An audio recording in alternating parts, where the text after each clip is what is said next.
people, all life, all love. I am one with it all, one with the all of it all. I am one with it all, one with the all of it all. All health, all compassion, all peace, all joy. I am one with it all, one with the all of it all. I am one with it all, one with the all of it all. All that is good, all that is beautiful, all that is pure, all that is bountiful. I am one with it all, one with the all of it all. I am one with it all, one with the all of it all.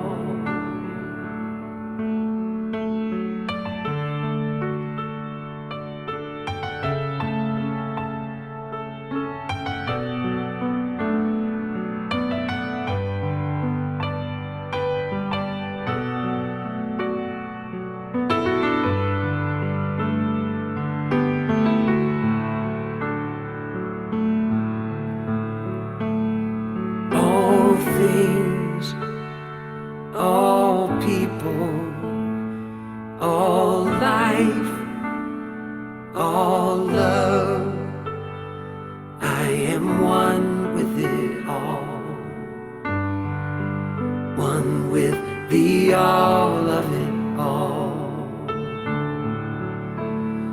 I am one with it all, one with the all of it all.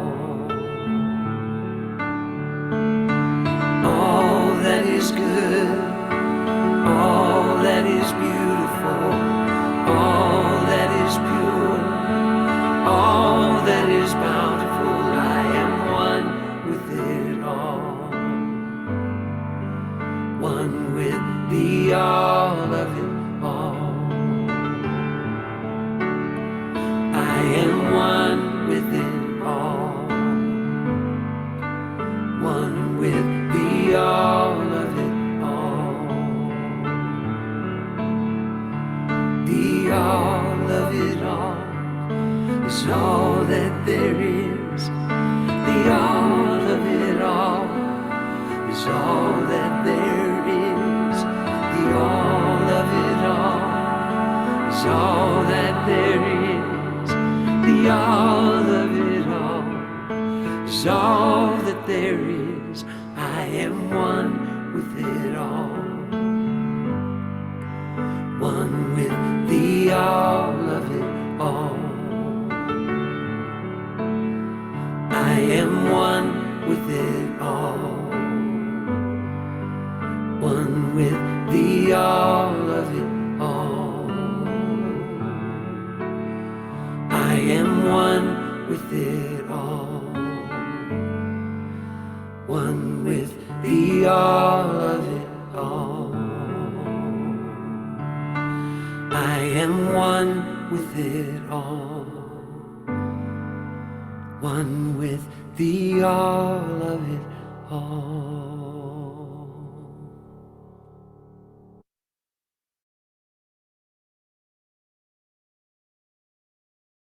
Good morning. My name is Eddie Cash Dudley, and I am a member of the Board of Trustees here at the Center for Spiritual Living. And I absolutely love that song, One with It All. It just really sets the spiritual mood for our service this morning. In the spirit of aloha, I welcome you to our Sunday celebration. As we open our service, we acknowledge that in West Hawaii, we honor the rich and ancient heritage of Kanaka Maoli, the native people of Hawaii. We honor all communities, their elders, both past and present, as well as future generations. At CSL West Hawaii, we discover the truth of who we are through our center's vision of contributing to an emerging world by supporting humanity's awareness of its spiritual connection. We support this vision through our mission, which is to be a joyfully accepting, serving, and compassionate ohana, focused on holistic and mindful community growth through spiritual principles and practices. The spiritual truth is that we all belong to each other, and this calls us to be inclusive, to celebrate and embrace our unique identities, ability, status, age, ethnicity, gender identity, national origin, physical characteristics, race, religion, and sexual orientation. I can't think of anything else that could have been added to that list. We are really, truly inclusive. I invite you now to set an intention for this week. Take a deep breath. Allow yourself to sink into the feeling of that intention right now as you open to receive Spirit's guidance throughout our time together.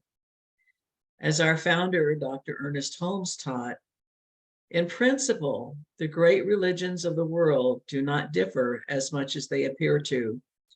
That is why we take this time each week to recognize and honor a variety of religions as sacred paths to God. I now invite Tina to lead us in our lighting the flames of faith.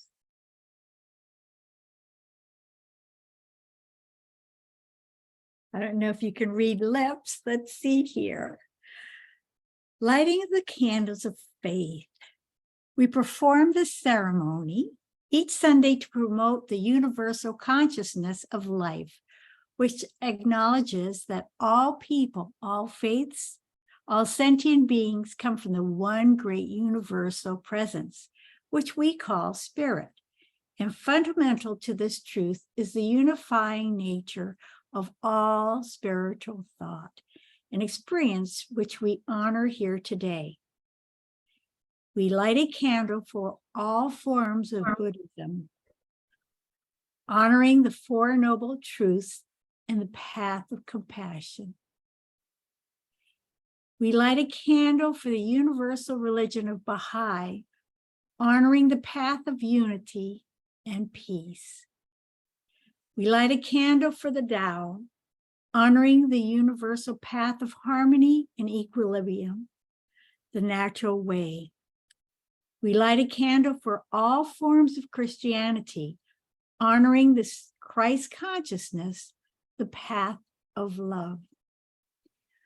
We light a candle for all forms of Islam, honoring the path of submission to the will of God as the highest calling. We light a candle for Hinduism, honoring the path of knowledge, action, and devotion.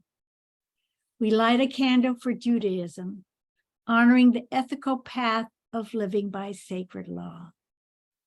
We light a candle for the native traditions, including, of course, the Hawaiian culture, honoring the beliefs and practices of all indigenous peoples, the way of primal spirituality, and the spirit in all of creation.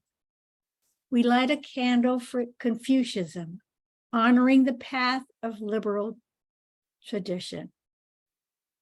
We light a candle for Shintoism, honoring the path of optimism and inherent goodness of humanity. We light a candle for Akan, honoring the path of the divine ancestors and nature. We light a candle for Science of Mind, honoring the path of adherence to the universal spiritual law and transformation through the commitment to our spiritual practices. We light all these candles for all forms of new thought, honoring the metaphysical path of mental healing through the practice of universal spiritual principles. We also light these candles as healing candles, so you may, if you choose, put silently into the light the names of anyone you wish to have experienced the healing flame of God's eternal love. We invite you to hold sacred any and all faiths, and all in the multiplicity by knowing love as the highest power that guides them all. Namaste, and so it is. Thank you, Tina, for leading us in the lighting of the flames of faith. We realize that today's trends offer up many options of spiritual soul food, and we are grateful that you drop in to visit us today. We welcome you. And if you are with us for the first time, please consider joining in at the end of the service for our after chat, a time to connect and explore today's message a little further. And we'd love it if you could put your email address in the chat so that we can better welcome you, along with any other comments and insights that you would like to share as the service unfolds. So now let us consciously engage in spiritual practice together. We invite you to settle in, center yourself in this moment, and find that sacred place within, where spirit is all there is. Our centering time today will be led by Tina Stewart, but first we begin with an affirmative prayer. Please join us in consciousness, knowing that there is only one life, one mind, one all creative force and infinite intelligence, known as God, Spirit, Love, Keakua, the divine. This one mind is the originating cause of all life, seen and unseen, known and unknown. It is the substance from which I am, capital I, capital A, capital M. The energy that moves me, sustains me, and nurtures me into greater expansion of expression, so it may know through experience the fullness of itself. I speak my word for the part of me in the universe known as the multiple expressions within humanity. As I contemplate my place within this universe, I remember that God is ultimately energy and motion. It is with this knowing that I recognize that nothing outside of me has any power over me except that which I give it. I fully embrace that the cosmic spiritual principles which govern the unseen infinite intelligence are operating in my life now, as they are through all circumstance, and therefore I confidently affirm that I am never alone and can trust that we are always guided to perfect self-expression. I rediscover my God-given enthusiasm for life and open to the beauty and awe of it. Remember what brings me joy and ignite God-given passion. I am patient and welcoming, demonstrating faith in the unfoldment of the universal creative process in my life. I disallow a critical voice to dampen the awakening of passion and ensure my creative voice rises beyond, declaring my life's vision is greater than anything that has gone before. With deep appreciation for the allness of God as the one life, inspired by love, operating through the law of its being to reveal its truth. I release anything obstructing me from cultivating acceptance and passion in the presence of Keakua as me here and now. This is my forever purpose, to grow my passion and expand this light. And so it is. Tina, could you lead us in the centering time, please? As I contemplate my place within this universe, Eddie said this earlier. So today I invite you to bring yourself into your consciousness, to close your eyes and to concentrate on that heart chakra. And today we will be sending out love and energy to 5 persons, place, things, animals, situations that you want to. And so I invite you for number 1, to send out energy to a friend, to share your gratitude with them, and to thank them for being in your life.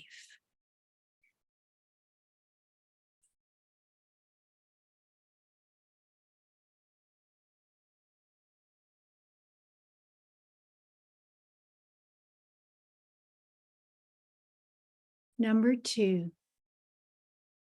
I invite you to send love out into a global situation where things do not reflect love as we see them, and to embrace those involved, those who are the aggressors, those who are the protectors, and surround them with God's love, that universal energy, that conscious higher being, so that all may be safe.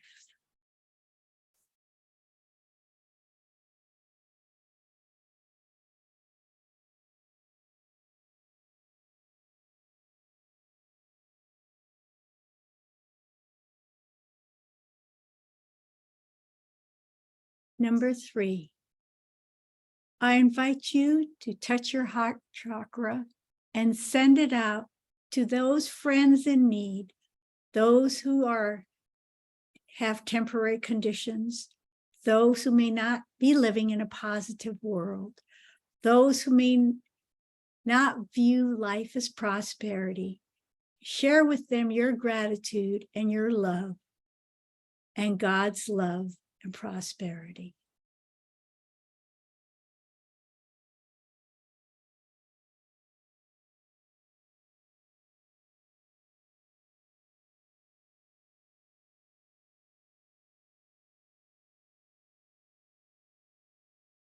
Number 4, as we come into the heart chakra again, bring it out and share that love to your family members, those friends who are close to you.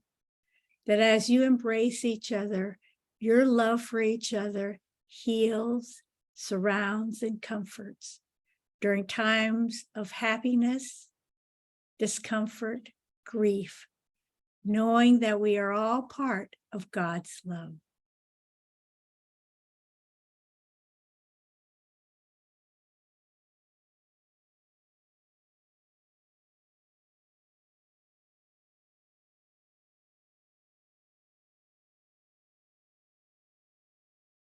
And the last one, from your heart chakra, spread that love out and back to you, all that love that God has. This is called self-giving.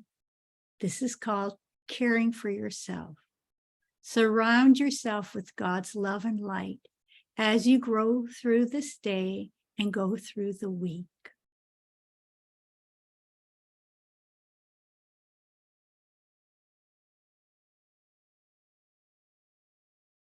And so together we say, and so it is.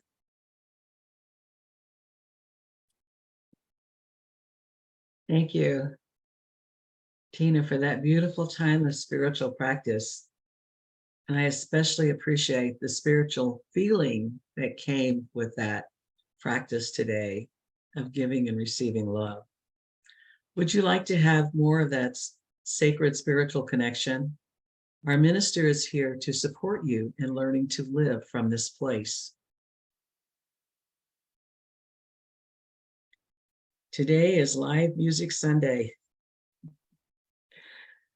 And joining us today, we have Ivan Boudreau.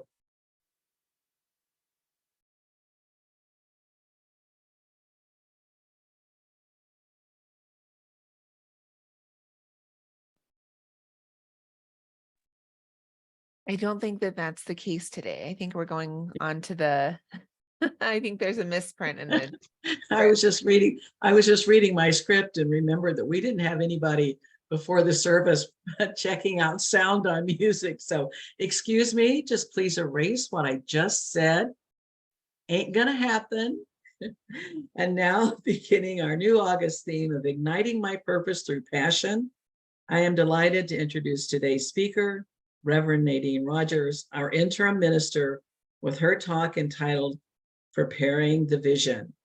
Please help me welcome Reverend Nadene.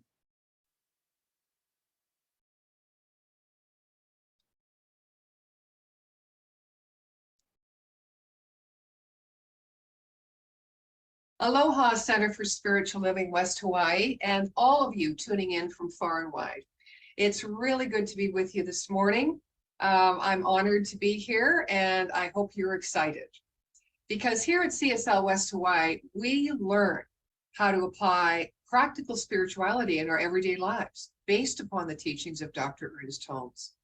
Now, Dr. Ernest Holmes summarizes his teaching as the science of mind and spirit, a correlation of laws of science, opinions of philosophy, and revelations of world religions, applied, that's the key, applied to human needs and the aspirations of man. Now, as we study and practice this teaching, we learn, oh my gosh, over and over again to be a student of humility and a student of awe in the vast power for good within us and within this world. And we come to understand as we walk each other home that we teach by how we live, and that how we live does become our prayer. So today, as we discuss igniting our purpose through passion, I want to begin at the beginning with better preparing ourselves for our ongoing metamorphosis through opening ourselves to a vision, to opening ourselves up to preparing for that vision, which will stabilize and guide our purpose for being. So, first of all, a vision. What is it? Is it a higher calling that resonates at a soul level, which we choose to follow perhaps without angst? Maybe it's something that pulls us out of our small self and challenges our faith.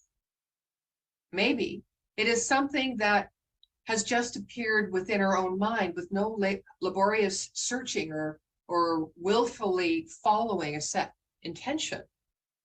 Now, I wonder even if a vision is a part of a divine plan instilled within our soul's evolution, which makes itself known when we are ready. But, whatever it may be, it must resonate with you. And one thing is certain, being receptive to catch a new vision or a greater vision for our lives comes only after we first ground ourselves in the truth of who we are. With, here's the word, conviction. Or as my friend, Reverend Doug Craig likes to say, with mental resolve. It is in this process that we experience a profound increase in our energy output. Have you felt that? Of our inspiration, of our cheerful expectancy of the universal's good for us, and availability. We are available for our next yet to be.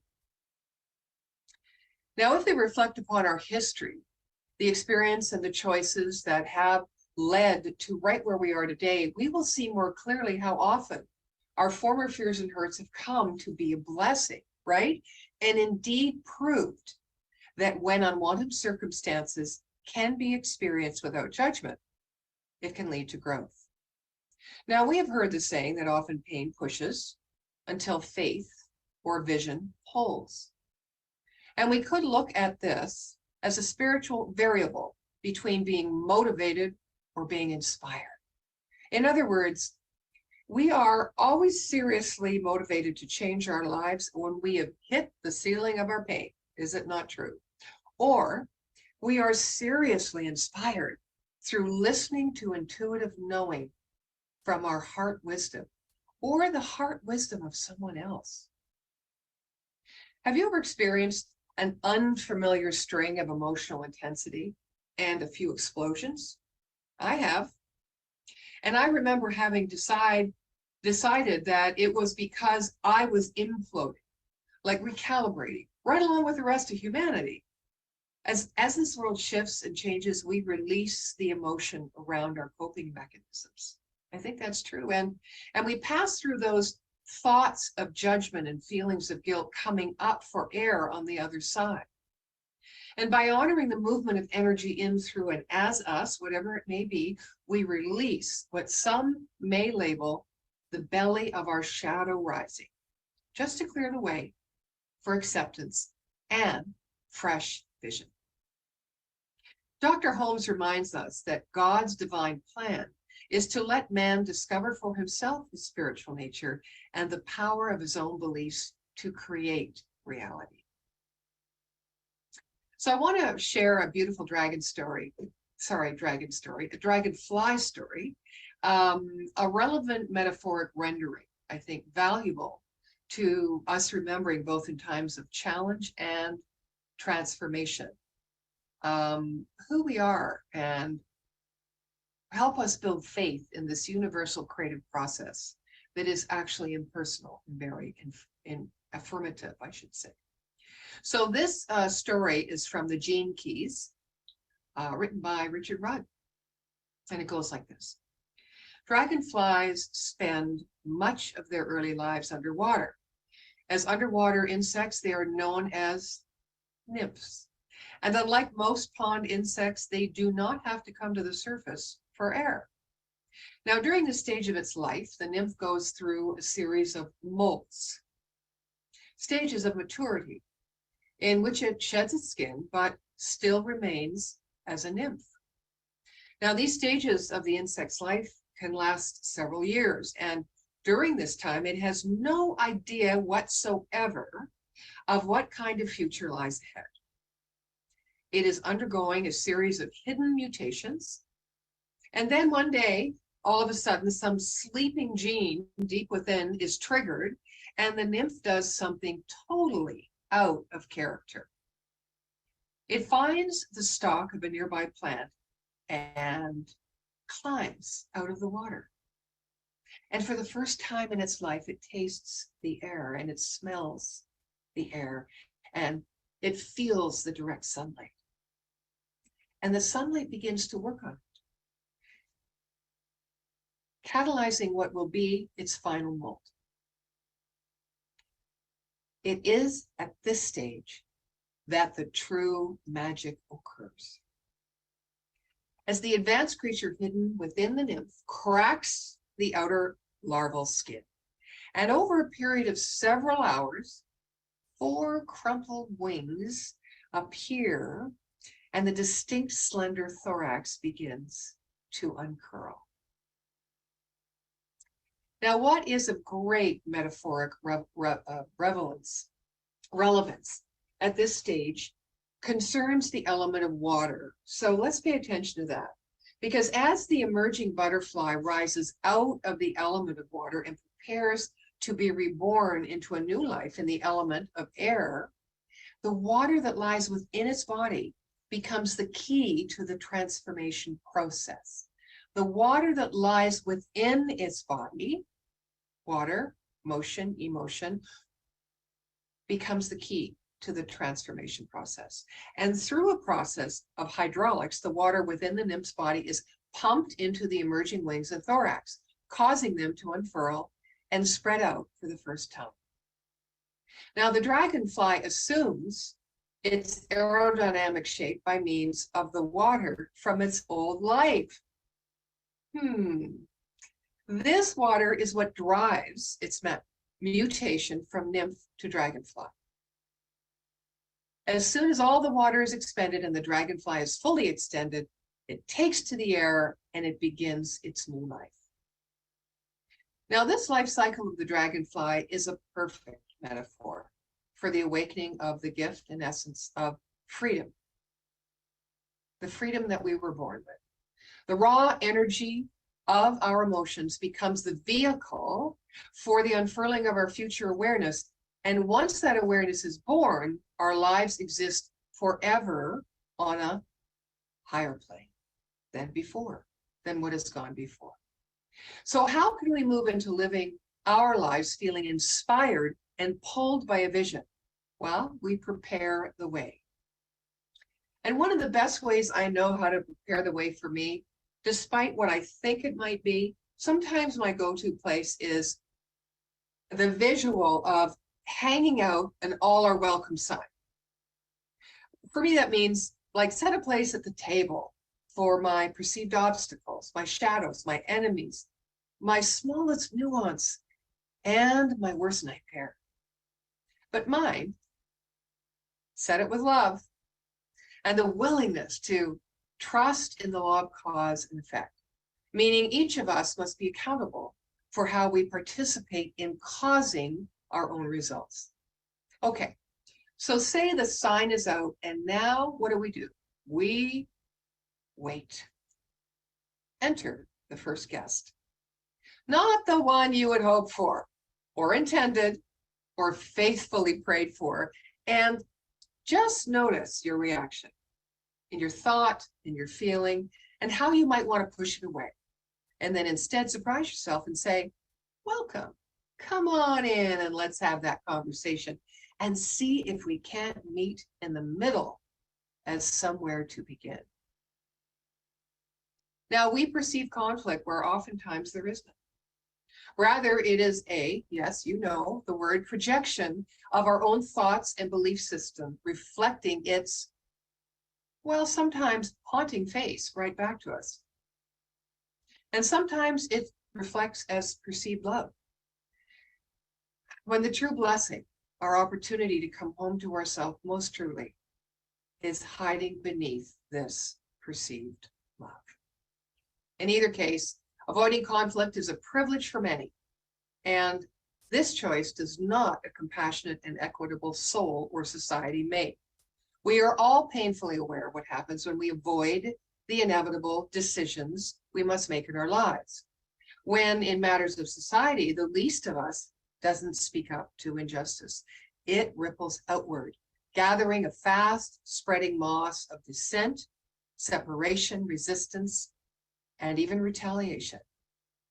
But knowing that conflict always begins and ends first within our own minds, and we are free, we can make a blessed choice. It is the space between speaking the principle and living the principle that can be messy in the ways we express and think as we demonstrate the principle to embody it, which are the final stages. And the gap is our growing edge. And soon, sometimes sooner than what seems to be like a blink of an eye, the switch will flip and we will have released the need to be pushed and be filled instead with inspiration and faith towards a higher vision for our lives. We know that we can't control the how and the when. Creation unfolds as we are placing our order into universal law, but we can respond consciously using free will. And the good news is that we are self-referencing, self-actualizing individuals. The challenge is found in the fact that we have been taught to rely on what's happening outside of us to determine our decisions. When that world out there begins to change and we don't know who we are, life then gets quite frightening. You know, we are globalizing the planet, right? Pushing, mushing cultures, people, religions, the way we think about gender identity all together. And we simply can't embrace these changes through obsolete thinking. We will not fear the unknown if we don't fear our inner power.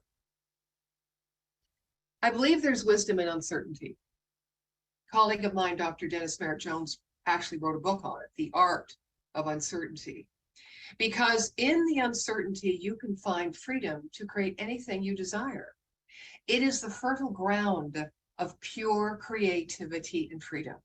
And without uncertainty and the unknown, life is just the stale repetition of outworn memories as we cling only to the known of our past. There is a state of alertness in the field of uncertainty that meets with our goal and our intention and can allow us to seize the seed of opportunity and become really receptive for some greater benefit in our lives, you know, which opens us up to a whole new range of possibilities. So preparing for the vision, in that, I want you to remember, I want to remember that pausing is an option and it's really encouraged, but going back to what was, not so much. We can't go back. You know, I look at the church communities today, especially in our organization, because I'm most familiar with those. You know, we're all striving for a new vision, to reinvent ourselves. Even the things that worked in the past, in the ways we did church, aren't working as well as when we left them before, because the energy of recalibration is in the collective consciousness, and that impacts us, driving us inward to ask deeper questions of who am I being right now, and how can I embrace my inner power, instead of embracing fear of the unknown and trepidation. In science, there's a term I'm sure you're familiar with called chemicalization. Now, this infers that when things break apart, they always come back together in a higher order than before. Remember that. When you feel like you're imploding and breaking apart, you will always come back in a higher order than before. You know, so I'd like to go back to this idea of church or community, spiritual community, in fact, because I really think it's the place to be as we're moving from our nymph stage, right, into our transformative stage and unfurling our tail and spreading our wings. You know, after 3 years of breaking apart, communities breaking apart, organizations, workplaces, families, we are now reassembling with each other, and each person, each group has its own set of boundaries, rules, what they're willing to do, what they're not willing to do, everyone in their own time. And this is a purposed type of community, spiritual community. You know, spiritual community is made of individuals who recognize their inherent spirituality and want to align with its energy to benefit the greater good, right? Being purposed in this way of a collective vision, which allows each of us to watch how the ego watches and interprets the ego, so as to break that spell by opening heart, by open-hearted connections, I mean. And you know, we can break the spell by connecting in our hearts and having conversations that are honest and transparent in the sharing. I think this is what dissolves our own ego defenses of protection from a world that we actually make up in our minds to begin with anyway. You know, from a world that we make up in our own minds that welcomes in all to be seen or pushes it away to be denied. You know, we've been taught through the theory of evolution that human life has very little value, actually. That humans are a random process of genetic mutations. I know when I first read that, I went, what? Or, no. And then, of course, I read it again and understood what it meant. It hit me hard, though. You know, did you know that the scientific definition of life is this? A behavior pattern that chemical systems reach at a certain level of complexity? Where else are you going to find an intention increase in the level of the collective consciousness, and with it, the complexity, right, of our human shifts and changes, than in spiritual community? And where else are you going to find but in spiritual community? People learning to take responsibility and accountability for their needs and what is theirs to do without using the idea of projection as the first go-to place. Now, if that isn't a sterile definition, the former one I mentioned to you, you know, it takes away all the sacred mystery and the preciousness of life. Most especially, I want to say, in the face of the fact that DNA is telling us something far beyond random. It's not random. So igniting our purpose with passion cannot happen without being both pushed by pain and pulled by it. And you cannot speak to our individual evolution anymore without realizing the impact we have on the collective consciousness and vice versa. So let me ask you a couple of questions here. First of all, does your vision support the upliftment and well-being of all humanity? Or let me make it a little smaller, of the community or those people in your circle of influence? Does your vision support the upliftment and well-being of the people in your circle of influence? And my second question for you to think about, if you choose, is how are you instilling the preciousness of life in others, especially our young people, as they grow more relationally attached to technology? Well, here's a couple of ideas. By acting that the power for change resides within our belief and acceptance of our capacity to create our reality, and by adapting to and thriving through change. We can do so by the acceptance of our belief that we are right now being pulled by vision, the all-knowingness of the one mind, God doing its work in and through us, calling us home to the truth of who we are, to live as the highest spiritual principle, which is love. We can do it by ensuring that our social action matches our spiritual knowing of truth. And we can do it by teaching through how we live, by knowing that how we live, how we demonstrate, does become our affirmation and our prayer. So this is our primary purpose, always has been, always will be, walking on the path of dissolving our belief in separation from God and good, universal wisdom, love, abundance, and finding joy in it all. So preparing to be pulled by the vision asks us to remember the metamorphosis of the dragonfly.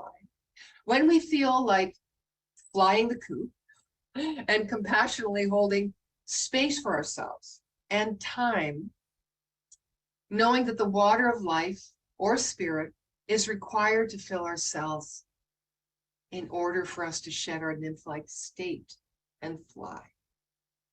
Preparing to be pulled by the vision asks us to declare the principles upon which we freely choose as the foundation of our lives and demonstrate through self-evidence that all are created equal by an all-powerful, all-creative, unconditional, loving intelligence everywhere present, one that has no preferences.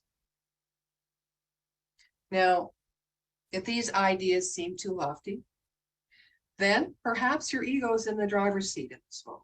So I'm going to offer you this idea to step aside and allow your soul the freedom to recognize the things of the soul and of the spirit, and then open to receive your purpose of a higher calling, your vision, God's vision of you. And above all else, remember to hang out that welcome sign.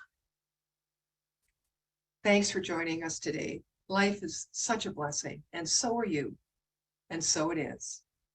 Malamapona.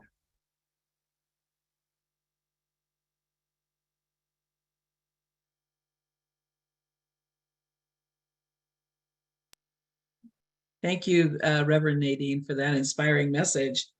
I love the concept of transformation and thinking about how I was raised in a Pentecostal church and where I feel like my heart is now with my spiritual practice.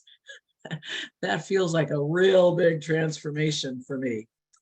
But what I told my son the last time I saw him was everybody's entitled to their own BS, your own belief system. So please join us next Sunday as we come together virtually, continuing this theme with Reverend Barbara Bew, speaking on what are we really? And now it's time for our conscious giving, an opportunity to participate in the law of circulation. We know that you have to receive as well as give, so we invite you to let your divine inner wisdom choose the blessing of joy that calls to you. Whether it's one on the screen or something from your higher self, keep it with you all week long and remember how much you are loved. And now we can complete the law of circulation by giving back. I invite you to invoke the feeling of gratitude through thoughts of infinite possibility right where you are, and allowing that to fill you and the space around you. Thank you for all the ways you support the center and the community, whether it be in the form of a donation, your time, or by sharing your positive light out into the world. I would also like to remind you that we do have a fundraiser that we're starting. If you have a donation, a product, a gift, a talent, something that you are willing to put in to our fundraiser, please let us know so that we can include that, as our objective is to raise money for our center. And now let's speak our prosperity affirmation together. This gift I give is God in action. I give it in love. I give it in joy. I give it in gratitude. I give it knowing that it is given again, and so I graciously give, and so it is. We offer easy ways to donate your offering. You can make donations through our website, cslwh.org, or by sending a check to the address on the slide. And thank you for the checks we received this week for those people who have mailed in checks to support us. We gratefully receive your gifts and tithes. Your support allows us to connect with each other, to create a center where we can thrive and learn to contribute to a world that works for everyone. And last but not least, here's a variety of ways to connect and engage in the community. We have a new 30-day, 20 minutes per day course happening for the month of September. It is called Prosperous Me, after the book written by Reverend Michelle Wadley. It runs from 8:30 to 8:50 every morning, covering the metaphysical principles and practices to help expand our consciousness of acceptance and manifestation. Get your daily boost of abundance with Reverend Nadene, only $69 plus your book. Sharing the Bounty Fall fundraiser, this is the one I just mentioned, is an online silent auction, which will be posted for bidding to begin on October 8th. If you have any item or service, gift certificate, a magical time to share spot, or favorite restaurant experience you would like to give others, please contact Reverend Nadene. The deadline for accepting items is September 15th. Our Sunset Ohana meetup is happening this month on the 27th from 4:40 to 6 p.m. at Spencer Beach Park. Bring some poo-poos and refreshments to share, or come as you are to join in the fun sharing and spiritually open conversation. This is a great way to introduce others to CSL West Hawaii community. Links to all these events and to register can be found on our website calendar at cslwh.org, or feel free to email us at cslwh.board@gmail.com. On behalf of our entire community, thank you for being part of our spiritual family today, and we look forward to seeing you again. Please stay around for our after chat directly after our closing prayer and peace song. It is now my pleasure to introduce once again Reverend Nadene to close our service with an affirmative prayer.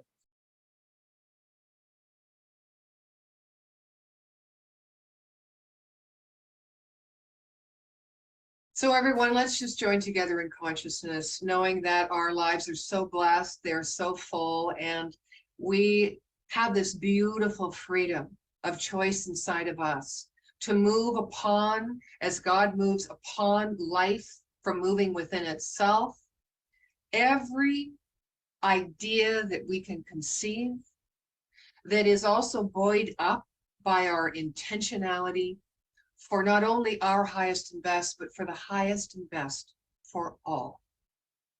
Let us know that that power is never far away, because it is who we are. And so what I know for you is what I know for myself as you go forward in this week, that you feel a beautiful sense of spirit nourishing you and supporting you and inspiring you and holding you and pushing you and pulling you, and that you say yes to it all. And most importantly, when you look in the mirror, say, welcome in. Welcome in. You are loved, and there is a seat at the table for you. Be well.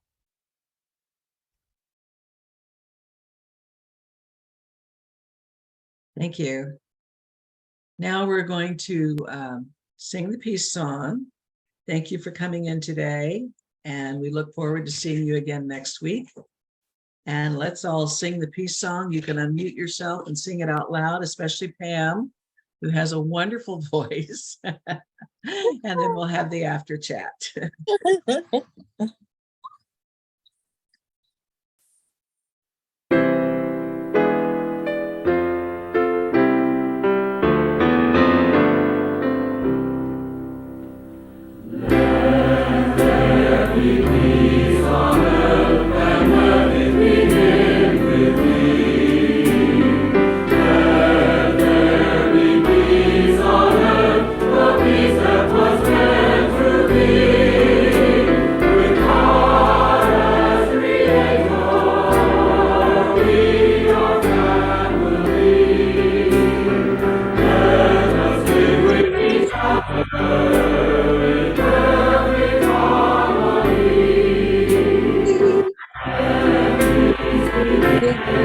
Let peace be the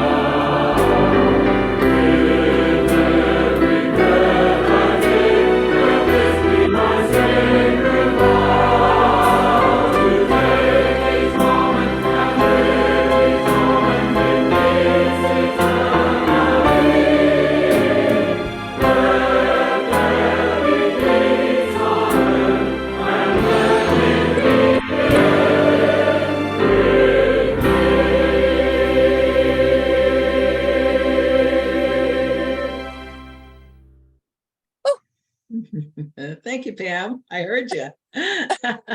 Anyway, now we're going to participate in the after chat for those of you who are still here and would like to participate in questions or comments on the service today. Arliss, could you be the director of this, please? Thank you.